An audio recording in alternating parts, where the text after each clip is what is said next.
Nunzio, you know our entire portfolio. Let's say you were the professional speaker on behalf of M&M. What and somebody calls up Simon and says, Simon, I love I love the podcast. I want to try one of the wines. So, what would you recommend from all the different regions? Um, let's say maybe somebody to start and somebody, let's say, who has a little experience. We're not talking about the super experience like Simon or myself, but let's say an entry level guy comes in and says, Simon, what did Nunzio say for an entry level guy to try to get into the wine from my portfolio, let's assume? And let's say somebody who wants to go a little further, which wines would you recommend? As the entry level for red, I mean for white, it would be the Arneise from Pescaia. And from red, I would say still now the Montepulciano from Vallereale. I like that kind of a vibrancy. I like that kind of a spice that is the same on the red. I'm a little bit biased because I suggest the wines that that they're very, very, very close to the conventional wines. Okay, which most of your book is like that. And that's why I Yeah. like it. So as entry level, I like those two because I believe that they're very um, I would say fedele, like not true, not true to the kosher. I mean the non-kosher side. As the upper one, I like the ones that that Alessandro Scelai is making, for you. I think that the guy is doing a great job. So Especially Which Simon, ones are those? yeah, especially the Rocca di Frossinello. I think that yeah. I believe that that is the pinnacle of that conjunction between your team in Italy, you as a vision, and Alessandro that understood after few discussion that I had also with him, but he's a very intelligent guy, so he didn't need me, but he understood what was your final point, so destination, and then why. And I believe that he surpassed all my expectations. So And I have let's, to say that that also the Brunello from Tassi. I mean, yeah. I'm very, very, very, very, very impressed about that. I So mean, that, yeah. to the So fact that I would have saved that. I would have saved that for the wine geeks like us. I mean, yeah, that's I the know, but highest rated. It's the highest rated kosher wine ever given by Parker. Is ours. yeah, I mean, I mean, listen, uh, I was that's a different story, but anyway, I think that that was really a testimony that quality is no compromise with the function of intervening with the different hands, and that's what you have to believe and bring it on. So Simon, let me just let me. People don't realize that Nunzio just gave you literally 1,000-page book on what we've done. I mean, he says it in in code words, so to No, speak. what you But did, me, no, you. I don't know how much we'd have No, done. no, no, it's you So because the entry, I yeah, know that. I mean, beside the vision that, and listen, we are not here to to violate each other, but yeah, we are here to make sure that whoever read or sees your podcast or understands through your voice through your platform, which it's impressive what you do. They have to understand that there is there is not a business model here. That's why I said this is a yeah, mission. yeah, This is a mission that is greater than everything else. Look what Ralph has behind. How many books? I've been in his house. I mean, it's a temple of studying. Okay, this gentleman, only has to study for his own religion purposes, which I respect very much, not only for his professional purposes, but he has time to dedicate it to this great crusade, because drinking quality wines in these very conservative communities, which I learned more through him and through this experience of my life, it's not the easiest thing to do. And I believe that I tell him all the time, he has to take a little bit more ownership of that practice.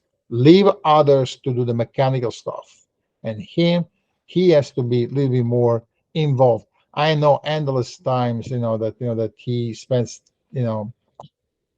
money, energy, and time away from his family to educate people, and that is the most beautiful thing. Yeah, So but he's also a hands-on person. Yeah, So yes, he's a slightly obsessive compulsive. yeah, So yeah. We cannot talk so freely in front of him about I wine, know, yeah, because I yeah, know, otherwise, I know. I let's can't. do it, let's do it, let's do it. So, Yes. yeah. but But I mean, in the summary there, I mean, you have great wines, Simon. You're talking about a beautiful white entry level. Entry level yeah, for our price market. Nunzio's price market and ours are totally different because oh, of the cost of the rabbinical supervision. But a Pascaya Arnaz can be matched up against anybody's Sincere in the kosher Sincere market, and I have two Sinceres.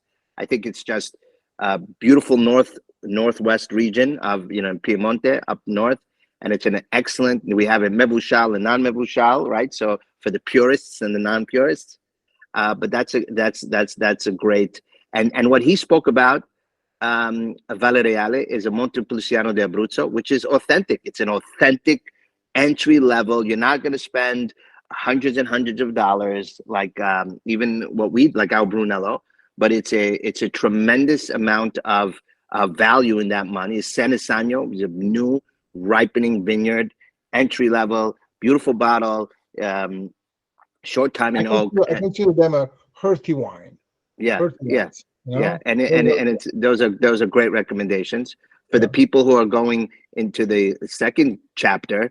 Rocco de Francinello. By the way, Simon, that's an excellent other idea. I said Armando Fumanelli, but not to take away from Alessandro Celai. He's the king. He's the king of Tuscany at this point. I mean, the Italian media writes of him as he's the one of the top Tuscan winemakers.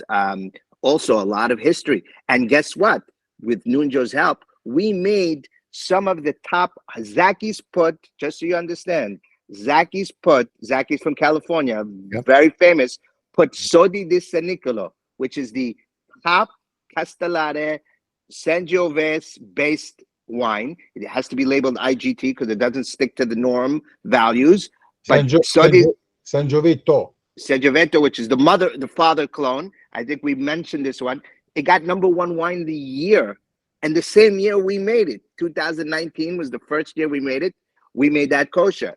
Now, he talked about Rocco di Francinello. The number one selling Super Tuscan was Le Sugare, was ours.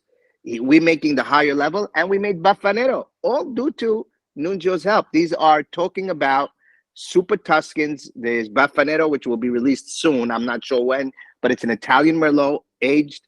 The whole run, Simon, is 5,000 bottles. The entire production.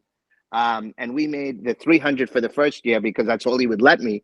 And now that we got used to each other, 600. Now, this is a great guy to get on your podcast because he speaks English very well. By the way, once again, Nunzio introduced me to him, which is why he gets a lot of them. But like he said, for the guys who are coming into the second level, Super Tuscan's the way to go. Chianti is the way to go because it's, you need to be able to go anywhere you go in the world, and they're going to ask you about Italian wine. You got to know Chianti. You need to know the Chianti region. You need to know what it tastes like. You have to know why it tastes different than a French Bordeaux. I'm a crazy Francophile. Me and you've drank, 2000 Leoville. We've drank Pop Clements in the new era. We've drank 2000 Malartic 2.5, and these aren't even my wines, right? I don't import them, but we've made Smith Lafitte, La Femme Rocher. I mean, and these are a different profile. It doesn't sit to the same norm. Doesn't mean that, the problem with, I think, in our people, and I think Nunzio's just appreciating this, and Simon, you've spoken to thousands of winemakers. The problem, which is what made me, is our palate was driven to a certain type, over-oaked, very heavy wine, 60% volume, alcohol volume. That's how our wine was pushed us in. And I think it's now time to separate, separate the boys from the men, so to speak. That is, we need to see what elegance is. We need to know what cherry and balsamic, which you find in Sangiovese-based wines, Chianti, are different than the big blackberry, jammy, heavy wines. Not saying they're not good. What I'm saying is they're different. It's very different. Yes. And I'll tell you this. And you ask me, Simon, what's the biggest thing I find? And I'll tell you, Nunzio, this is something we've touched on. I give them a Brunello blindly. You know, my Brunello Reserva got almost 100 points by Parker.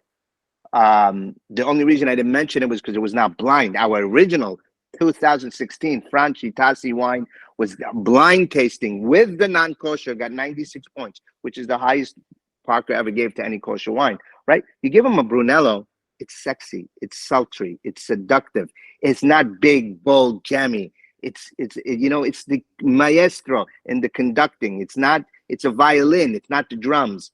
And so people don't appreciate what that nuance in that wine is. You want an elegant wine. Yeah, maybe you won't eat it with braised short ribs. You need something a little bit more gentler on when you pair it. But a Brunello, they command the highest respect. LVMH just bought Biondo Santi because it's a huge wine. Those are the same guys who make Chateau de Yquem, which is a Sauternes. Yeah. So, it's about education. It's about explaining to them it's not the same wine. And a Brunello commands the highest dollars in the kosher and non-kosher market. And if we don't educate them on it, they'll just think that this is just water, red water, as one of the Hasidim told me. But I think that it's an education and it's a process. And I will tell you, Simon, Nunzio tried to leave us 10 times. I mean, you don't need me anymore. Every time he says you don't need me anymore, I double down on my contract. No, you're right. I mean, I'm right. I'll be always here, but you don't need me, because you reached the level now. You know what I mean? Yeah. So it's a great working relation. It's a great working relationship. Now we're great friends. I give it, every time I have an Italian linguistic problem, some of these winemakers are really rustic. We're making a barbaresco for a gentleman who doesn't even know how to say hello in English. I need Nunzio to translate everything. But this is the type of wines we wanna bring to the market. We want to bring the Barolos. We want to bring the barbarescos, which are coming. They're just they need time to age. But in terms of what you can find now in the market, is what he's saying. You get a Falangina from Campania, it'll match up against any white wine of anything you have. And by the way, you know how much Burgundy I love Chardonnays. I mean, we made a Chardonnay from Piscaya because it's on the same altitude as Burgundy, and he was trained there. So that's why that's why I made it. But the things open up, and I think that I think it's a great working relationship, and there's great options now in the Italian kosher market. And that's only half of my portfolio. I have a whole French portfolio, but I think the excitement for me is, and it's really thanks to Nunzio, is how to develop this market.